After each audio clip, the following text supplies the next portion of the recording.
at the end of the day, the president may simply still sign it, even if he doesn't get his way. But as I said earlier, these are the opening schematics as we progress towards this electoral act. INEC has already said that it will not set any timetable until the electoral act is assented to. That means we have a contribution from all spheres of our national life, from those on the streets, from those in the business community, from the political class who are actually playing the tricks. Because I really do not see any reason why people should not be allowed the option of choosing what they want from the word go. It wasn't necessary to put. I don't think we should very quickly start to allow this fight between the governors who want to be careful about who makes the list of those who are going for elections and the aspirants who may think they're very, very popular and so will not want governors to influence anything, but want to go directly to the field and try their lucks out. You see, this is just a process. The democracy is still, as I can see, evolving.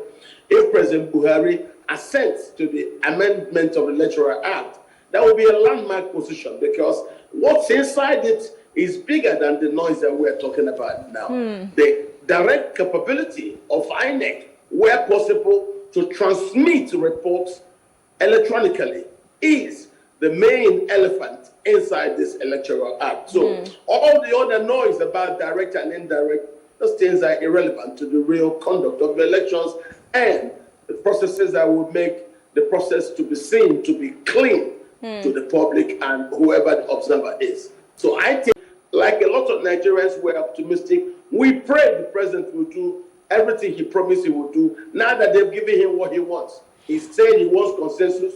The Senate is moving there. But let's see what happens when the Senate and House of Reps sit together to harmonize everything, and then we'll know we'll have the bill. I like your optimism, but then all of this is hinging on if, and it's a probability. So going back to what INEC's boss, Mahmoud Yakub, had said about the rolling out of the plans for the elections come 2023 and the calendar. What if elections? What if there's that drag? Because can INEC just put all of its hope on the fact that Mr. President be entrapped by those who seek to kill democracy and destroy it? So I think it's a very, very encouraging thing that all institutions involved in this process are actually expectant that President will sign. So it was very welcome when INEC said they will suspend a fixation of the timetable until after we clear the electoral process law, which is the Electoral Act. I think that's really spoke a lot. And for that to come from INEC, that tells you that INEC wants to get it right. They know electoral process legislation, and it does started moving. It has come into being in line with prevalent technologies because you have biometrics. And for us to use biometrics, you need this law. For us to also use electronic transfer, and also, as they say, the biometric. Right thing. I'm always, this does not take long, just as I said earlier on. Should we go beyond what we did before when there was a row of sorts? Very big leader of the opposition has made his work very well. He has gotten all members of even the ruling party to realize that this is in the good of the country on the long term. The President Buhari will do the right thing and assent to this bill. I have no doubt this bill, in some way or form, will be assented to. Now, talking about going forward, when the bill finally, does get passed and assented to by Mr. President, looking at the electronic part of the bill, will this electronic transmission of result pave way for the conversation of e-voting? Will this also give room for more and more people who probably have good intentions and want to run for public office? Of primary. So instead of making it only the direct primary, now we have the indirect primary. Leaders will agree, and they say they have a consensus presidential candidate. So it is probably due to the interests of the principle of the House of Rep Speaker in the presidential election, that you may be seeing the House of Rep Speaker forcing this grudging dragging of his feet and giving the president what he wants in regard to the consensus candidacy. But then I think lawmakers will be able to sit over it and see if it is allowed under law that somebody marches through consensus without going through the spelled out processes of the primary election process.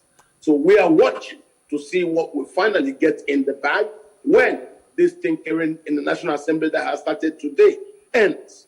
Until that, I will tell you, let's cross our fingers and be very optimistic for what will come finally in the electoral bag when passed. Before I let you go, I don't think you got my question properly.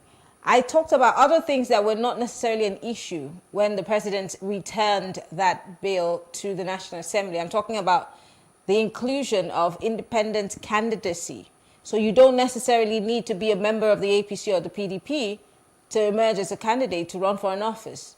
I'm also talking about the issue of e-voting. I'm saying if we are able to deal with this issue of e-transmission, does this pave the way for the conversation for e-voting and diaspora voting? This is what I was asking.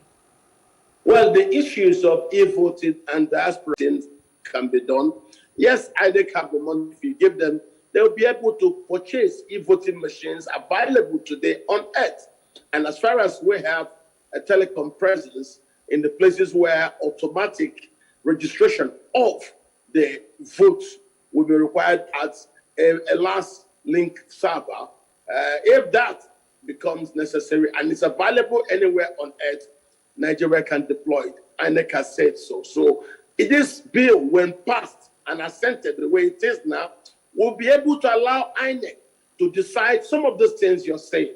The issue of e-voting, INEC will decide when to do it if it has the capability and the logistics. The issue about independent candidacy, if it is in the bill, yes, it will be. If it is not in the bill, then we'll have to do more work to impress it on legislators to include it there. That is, if it doesn't make the final bill that we expect to be ready in the next 1 week. So that's what I'm telling you. Thank you so much. We appreciate your thoughts. Thank you for having me. Great.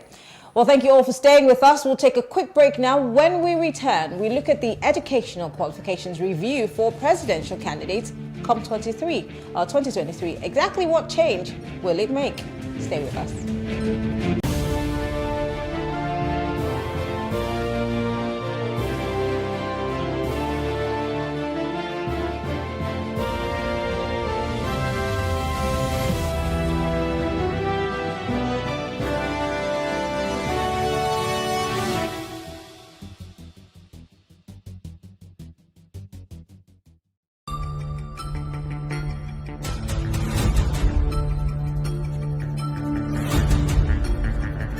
Country of the world, no matter, and that means that a lot of efforts will have to be of agitation in the land. I'm beginning to think, seriously speaking, that might appear to be one of the ways to address the tension in the country presently. Let me confess to you that while I was the national government are benefiting immensely. These people are the people we call conflict entrepreneurs. They make a lot of cash, a lot of capital out of conflict. So these are the individuals sufficient. First place, as I have consistently maintained, the president was deleted. That accounted for the party that is complicit, the political party and political parties that inflict pains on us. The reason why we act. Plus Politics.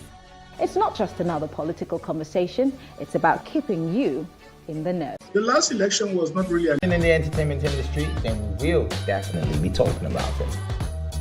We bring you the funny, controversial, and hottest topics making waves in the entertainment scene worldwide. We also interview all your favorite celebrities and keep you locked down with fun segments and live performances. Out of that kitchen.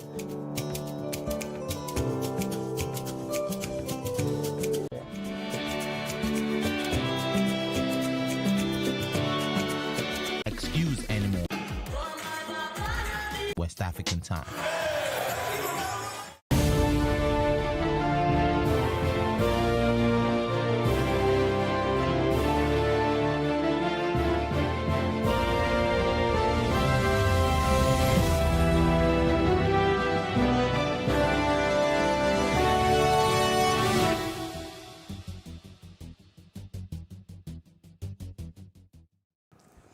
Ahead of the 2023 general elections, the Speaker of the House of Representatives, Femi Gbajabiamila, has stressed the need for the National Assembly to raise the minimum educational qualification for presidential aspirants of Nigeria. The Speaker said there is also a need to increase the minimum educational qualification for other top offices, including the National Assembly, as against the current minimum requirement of secondary school certificate or its equivalent. I've run for office before. On controlling the economy or the political affairs of this nation. Because for me, for this generation, at this century, I don't know what a school that will do. We have a lot of graduates, we have a lot of PhD holders, we have a lot of professors who are outside there, and a school that will be controlling the affairs of these people who have actually gone through schools, acquired knowledge, can only